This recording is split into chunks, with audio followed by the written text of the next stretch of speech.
What happens when those who are supposed to protect us become our worst nightmare? Imagine Elizabeth Wettlaufer, a registered nurse in Ontario, Canada. She was the picture of normality, working diligently in long-term care homes. She was part of the trusted medical community, a caregiver whose role was to provide comfort and safety to those in need. But beneath this facade of normality, a sinister reality lurked. Wettlaufer, the healer, was also Wettlaufer, the killer. Over a span of 9 years, from 2007 to 2016, she transformed from a guardian of life into an agent of death. The irony is chilling, isn't it? The very hands that were meant to soothe and heal were the ones delivering fatal overdoses of insulin. The very person who was supposed to protect the most vulnerable among us was their worst nightmare. Wettlaufer was not the angel of mercy her patients expected, but a harbinger of death. Over nearly a decade, Wettlaufer committed unthinkable atrocities. She was a trusted caregiver, yet behind the scenes she morphed into a methodical murderer. Between 2007 and 2016, she confessed to killing 8 senior citizens and attempting to murder 6 others. Her weapon of choice? Insulin overdoses. This registered nurse exploited her professional knowledge to commit the perfect crime. She understood the devastating effects of insulin overdoses and used it to her advantage. It's chilling to consider how she managed to escape suspicion for such a long time. She targeted the most vulnerable, those who depended on her for their well-being. They trusted her, and she betrayed that trust in the most horrific way.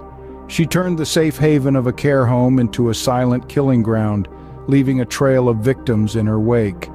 Wettlaufer's reign of terror lasted for nearly a decade, with her victims none the wiser. The silent killings had been underway, unsuspected and undetected.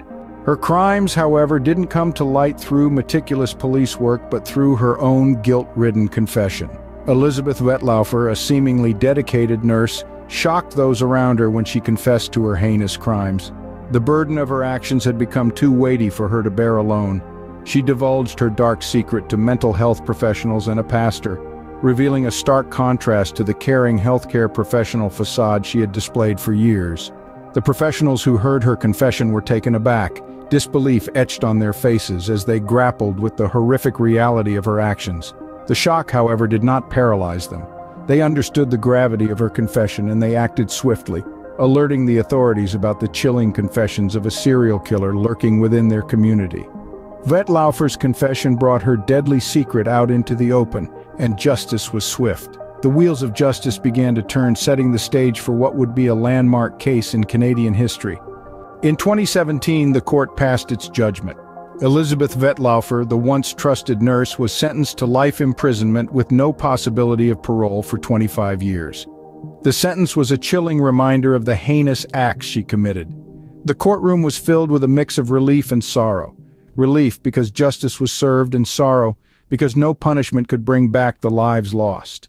The families of the victims, while grappling with their loss, expressed a grim satisfaction. The public, too, was shaken by the revelation of such a betrayal of trust. A caregiver-turned-predator had shaken the faith of many in the healthcare system.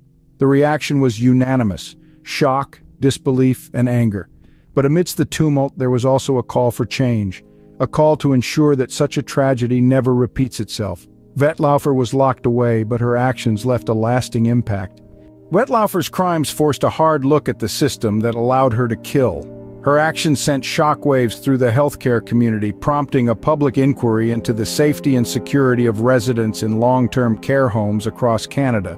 This wasn't just a post-mortem of the appalling actions of one individual. It was a deep dive into the flaws of a system that failed to protect its most vulnerable.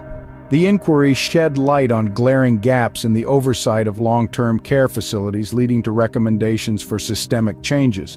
These ranged from enhanced staff training and tighter regulations to improved reporting mechanisms and more rigorous inspections. The goal? To prevent future tragedies like the one perpetrated by Wettlaufer. The inquiry underscored the importance of vigilance and accountability in caretaking. It was a stark reminder that the safety of our elderly should never be compromised. Wettlaufer's dark legacy served as a wake-up call, leading to much-needed changes in the long-term care system.